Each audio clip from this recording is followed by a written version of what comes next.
प्यारे विद्यार्थियों, नमस्कार। स्वागत है आपका आपके ही अपने YouTube चैनल संस्कृतानुराग पर। विद्यार्थियों, आज मैं NCERT द्वारा संचालित 7वीं कक्षा की संस्कृत की पाठ्यपुस्तक रुचिरा द्वितीयो भाग के एकादशः पाठ समवायो ही दुर्जय का अध्यापन एवं अभ्यास कार्य कराने जा रहा हूँ। यह पाठ बहुत ही महत्वपूर्ण एवं रोचक पाठ है। साथ ही आज मैं आपको सरल विधि से इस पाठ को समझाने का प्रयत्न करूँगा। तो प्रस्तुत है 7वीं कक्षा का यह 11वां पाठ समवायो ही दुर्जय। विद्यार्थियों, सबसे पहले इस पाठ का जो शीर्षक है समवायो ही दुर्जय, इसका अर्थ मैं आपको समझाने का प्रयत्न करता हूँ। समवाय का अर्थ होता है समूह या संगठन या ग्रुप। तो यहाँ कह रहा है कि समवायो ही दुर्जय।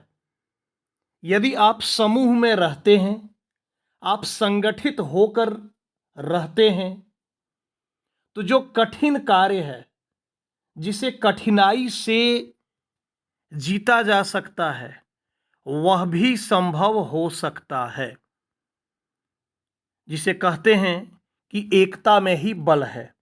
तो यदि आप मिलकर रहते हैं, समूह में रहते हैं, संगठित होकर रहते हैं, तो आप कठिन से कठिन कार्य को भी आसान कर सकते हैं। देखिए इस पाठ को, बड़ी ही रोचक कहानी है। पुरा एकस्मिन् वृक्षे एका चटका प्रतिवसति स्म। पुरा अर्थात पहले या प्राचीन जमाने में, एकस्मिन् वृक्षे एक वृक्ष पर, एका चटका एक चिड़िया रहती थी। कालेन तस्याः संततिः जाता, समय से उसके संतान हुए, उसके बच्चे हुए। एकदा कश्चित् प्रमत्तः गजः तस्य वृक्षस्य अधः आगत्य तस्य शाखां शुंडेन औत्रोटयत्। एक दिन कोई मतवाला हाथी, प्रमत्त अर्थात मतवाला, मदमस्त, हाथी, गजह का अर्थ होता है हाथी, तस्य वृक्षस्य अधः, उस वृक्ष के नीचे, आगत्य आकर, तस्य शाखाम, उस वृक्ष की शाखा को, उसकी डाली को, शुंडेन, अपनी सूंड से, औत्रोटयत, तोड़ दिया। चटकायाः नीडम भुवि अपतत, चटका का घोंसला, चिड़िया का घोंसला, नीड का अर्थ होता है घोंसला, भुवि अपतत, पृथ्वी पर गिर गया, जमीन पर गिर गया। तेन अंडानी विशीर्णानि, उसके अंडे नष्ट हो गए, बिखर गए। अथ सा चटका व्योलपत, उसके बाद वह चटका, वह चिड़िया बहुत विलाप की।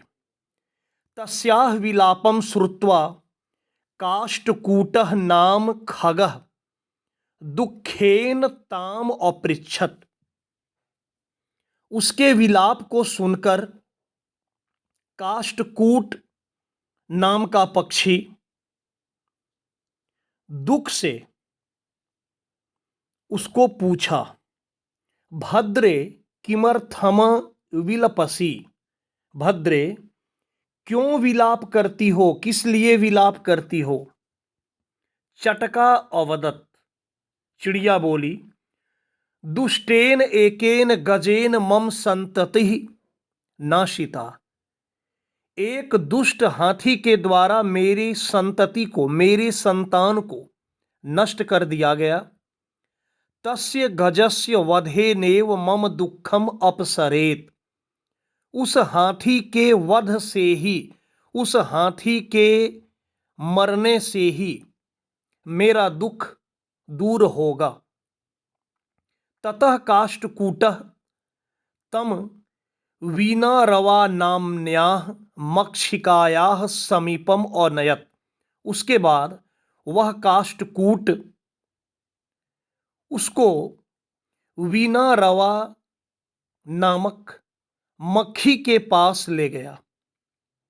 तयोः वार्तां श्रुत्वा मक्षिका अवदत्। उन दोनों की बात को सुनकर मक्खी बोली, ममापि मित्रम मंडूकः मेघनादः अस्ति। मेरा भी मित्र मंडूक, मंडूक अर्थात मेढक, मेघनाद है। शीघ्रम तम उपेत्य यथोचितम करिष्यामः। शीघ्र या जल्द उसके पास जाकर यथोचित, जो उचित है वैसा करेंगे।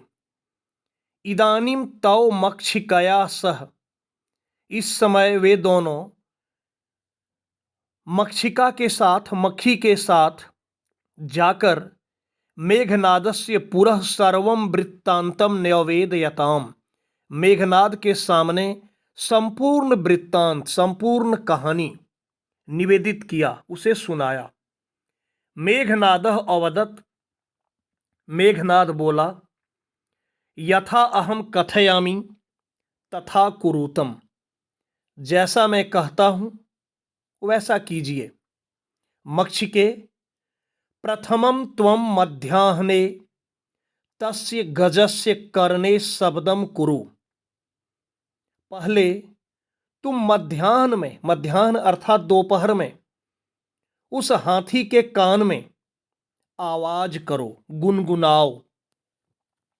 येन सह नयने निमील्य स्थास्यति। जिससे वह आंखों को बंद करके रहेगा। जब तुम उसके कान में गुनगुनाओगे तो वो अपनी आंखों को बंद कर लेगा। तदा काष्ठकूटः चंचवा तस्य नयने स्फोटयिष्यति। उसके बाद काष्ठकूट, बच्चों मैं आपको बता दूं, काष्ठकूट एक पक्षी का नाम है जिसे आम बोलचाल की भाषा में कहते हैं कठफोड़वा, जो लकड़ी में अपनी चोंच से छेद कर देता है। आप यहाँ चित्र में देख पा रहे हैं, पेड़ पर जो बैठा हुआ है यही है काष्ठकूट। इसकी चोंच लंबी होती है और ये लकड़ी को भी फोड़ देता है, छेद कर देता है। तो काष्ठकूटः चंचवा तस्य नयने स्फोटयिष्यति। ये कहा कि सबसे पहले दोपहर में क्या करो, उसके कान में आवाज करो जिससे वह अपनी आंखों को बंद कर लेगा। तब काष्ठकूट अपनी चोंच से उसकी आंखों को फोड़ देगा, हाथी के आंखों को। एवं सह गजः अंधः भविष्यति। इस प्रकार वह हाथी अंधा हो जाएगा। तृषार्तः स जलाशयम गमिष्यति। प्यास से, तृषार्तः प्यास से व्याकुल वह जलाशय में जाएगा। जलाशय अर्थात तालाब में जाएगा। मार्गे महान गर्तः अस्ति। रास्ते में बहुत बड़ा गड्ढा है। तस्य अंतिके अहम स्थास्यामि। उसके नज़दीक में मैं रहूँगा। शब्दम च करिष्यामि, और आवाज करूँगा। मम शब्देन तम गर्तम जलाशयम मत्वा स तस्मिन एव गर्ते पतिष्यति मरिष्यति च।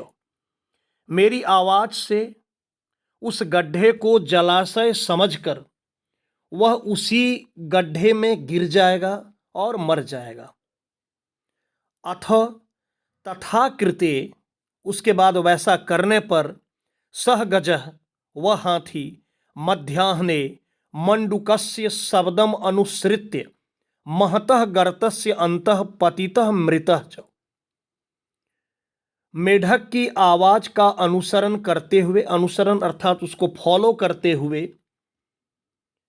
अत्यधिक गड्ढे में गिर पड़ा और मर गया।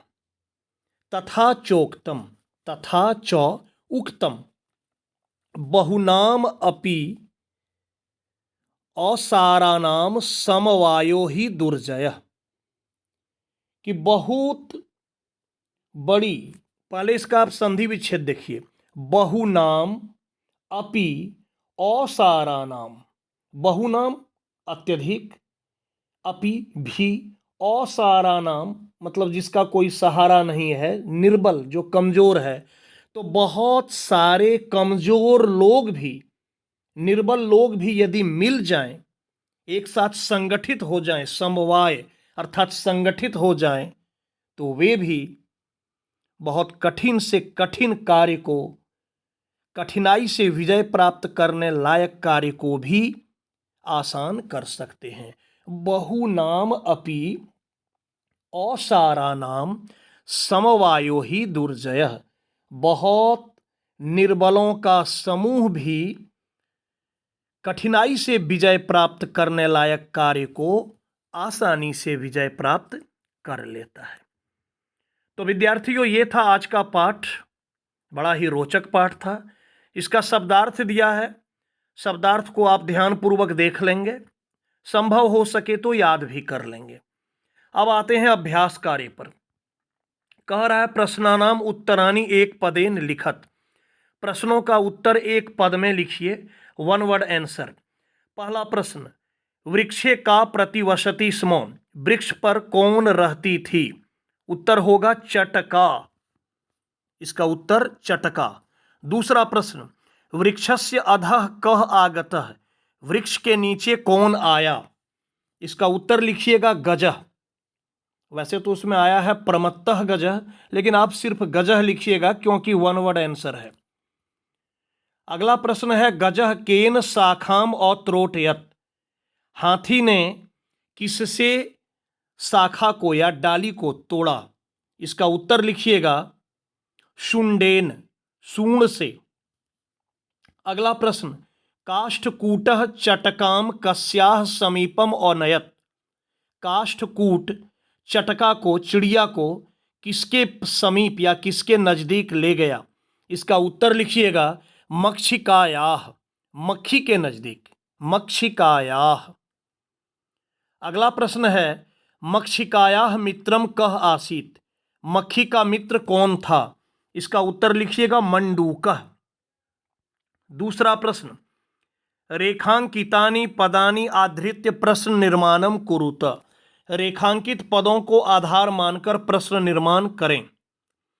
कालेन चटकायाः संततिः जाता, इसका प्रश्न बनाइएगा कालेन, चटकायाः रेखांकित है, वहां कीजिएगा कस्याः, क्योंकि इसमें षष्ठी एक वचन का प्रयोग है स्त्रीलिंग में, तो कालेन कस्याः संततिः जाता, और वाक्य के अंत में प्रश्नवाचक चिन्ह।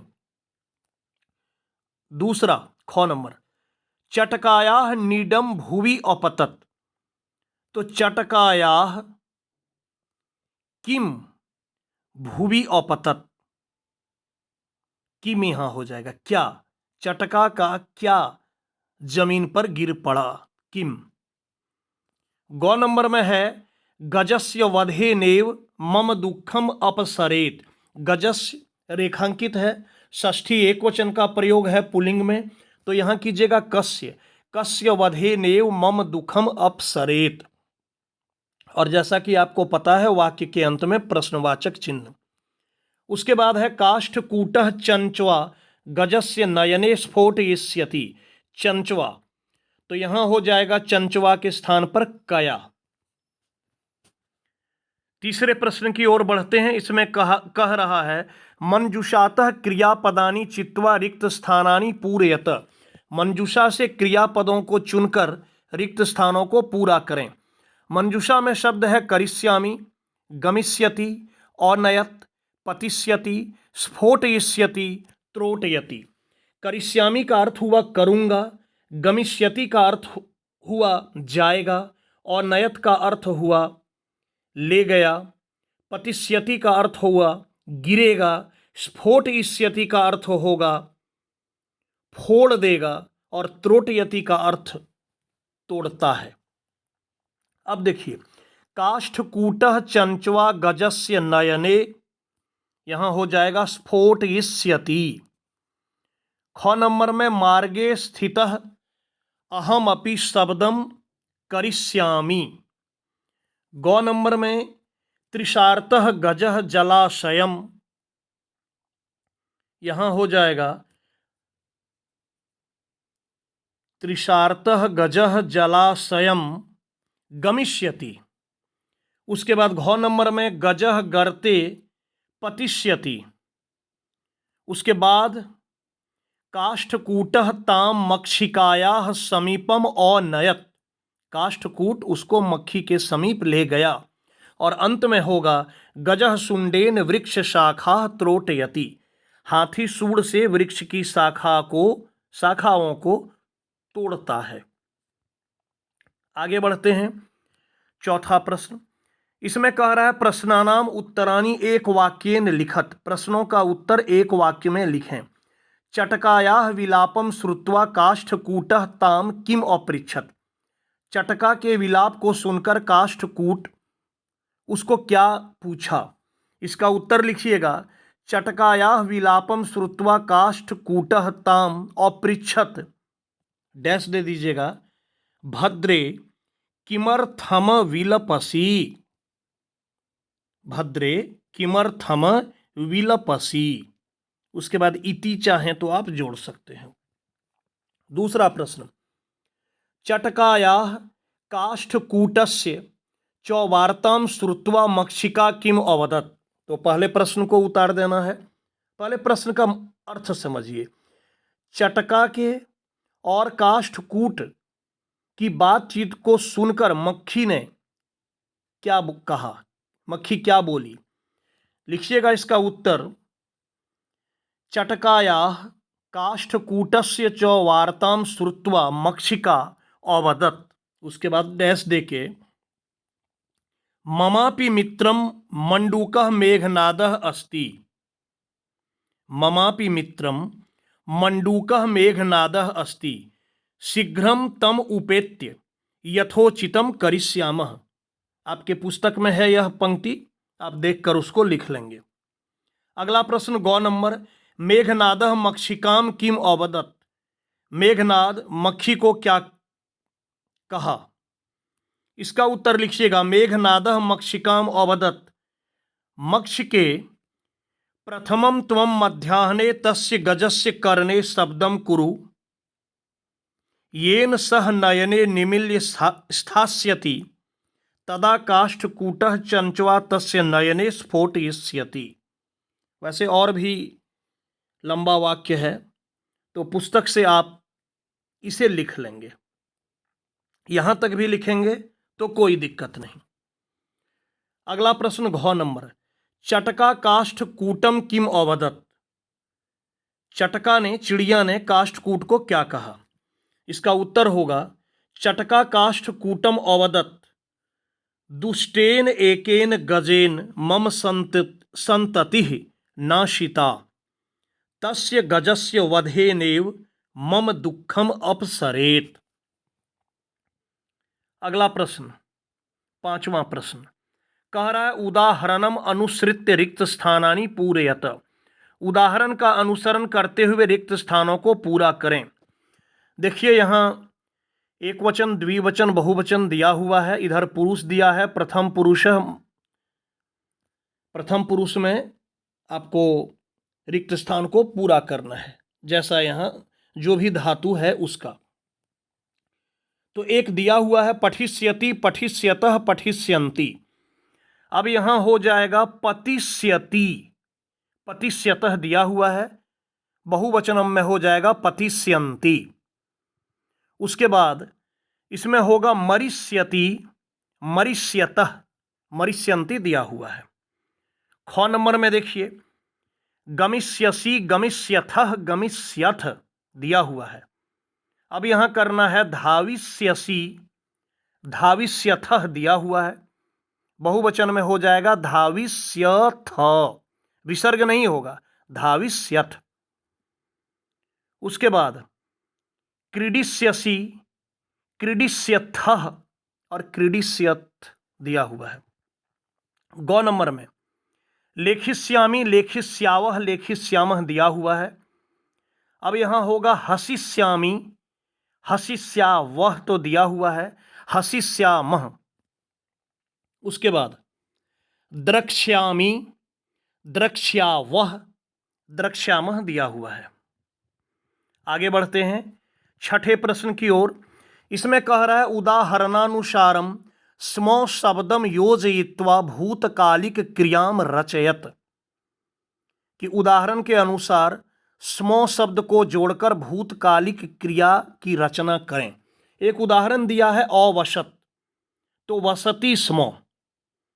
अब है अपठत, तो इसका हो जाएगा पठति स्मौ। अत्रोटयत, इसका हो जाएगा त्रोटयति स्मौ। उसके बाद है अपतत, इसका हो जाएगा पतति स्मौ। उसके बाद है अपृच्छत, इसका हो जाएगा पृच्छति स्मौ। उसके बाद है अवदत, इसका होगा वदति स्मौ। और फिर है अनयत, इसका होगा नयति स्मौ। सातवें प्रश्न की ओर बढ़ते हैं। इसमें दिया है कोष्ठकात उचितम पदम चित्वा रिक्त स्थानानि पूरयत, कोष्ठक से उचित पद को चुनकर रिक्त स्थानों को पूरा करें। पहले ही है रिक्त स्थान। उसके बाद है बालिका मधुरम गायति, बालिका मधुर गाती है। और कोष्ठक में है एकम, एका, एकः, इसमें होगा एका बीच वाला, सेकेंड ऑप्शन, क्योंकि यहां है बालिका जो कि स्त्रीलिंग है और एका स्त्रीलिंग में प्रयुक्त होता है, इसलिए होगा एका। दूसरा है कृषकाः कृषि कर्माणि कुर्वन्ति, कोष्ठक में है चत्वारः, चतस्रः, चत्वारि, इसमें होगा चत्वारः, क्योंकि कृषकाः पुल्लिंग में प्रयुक्त होता है और चत्वारः पुल्लिंग के लिए होता है। उसके बाद है पत्राणि सुंदराणि सन्ति, प्रारंभ में ही है रिक्त स्थान। ते, ताः, तानि, तो पत्राणि नपुंसक लिंग में प्रयुक्त होता है, तो होगा यहाँ तानि, क्योंकि तानि भी नपुंसक लिंग में प्रयोग में आता है। उसके बाद है धेनवः दुग्धम, फिर है रिक्त स्थान। ददाति, ददति, ददन्ति, धेनवः बहुवचन में है, धेनुः, धेनु, धेनवः, तो क्रिया भी होगा बहुवचन का। तो सामान्यतया तीतः अंति, जैसे पठति, पठतः, पठन्ति, लेकिन मैं आपको बता दूं यहां जो तीसरा विकल्प दिया है ददन्ति, यह होता ही नहीं है, यह गलत है। यहां होगा ददति, बीच वाला जो ऑप्शन है ददति। आप देखेंगे व्याकरण की पुस्तक में दा धातु का रूप बहुवचन में होता है ददति। अगला वयम संस्कृतम, कोष्ठक में है अपठम, अपठन, अपठाम, तो वयम है बहुवचन, इसलिए होगा अपठाम, तीसरा विकल्प, तीसरा ऑप्शन अपठाम। आगे बढ़ते हैं, और यहीं तक था। तो प्यारे छात्रों, अगर आपको आज का मेरा यह वीडियो पसंद आया हो तो कृपया इसे आप लाइक, कमेंट एवं शेयर करके मुझे प्रोत्साहित करने का कार्य करें, ताकि आगे आपके लिए मैं और भी बेहतर एवं उपयोगी वीडियो बनाने का कार्य करता रहूं। साथ ही मेरे इस चैनल संस्कृतानुराग को यदि आप अब तक सब्सक्राइब नहीं किए हैं तो इसे आप अवश्य सब्सक्राइब कर लें एवं नोटिफिकेशन को भी ऑन कर लें, ताकि मेरे द्वारा इस चैनल पर अपलोड किए गए प्रत्येक वीडियो की सूचना सर्वप्रथम आपको प्राप्त हो सके। तो आज के लिए इतना ही। सबों को मेरी ओर से बहुत बहुत धन्यवाद।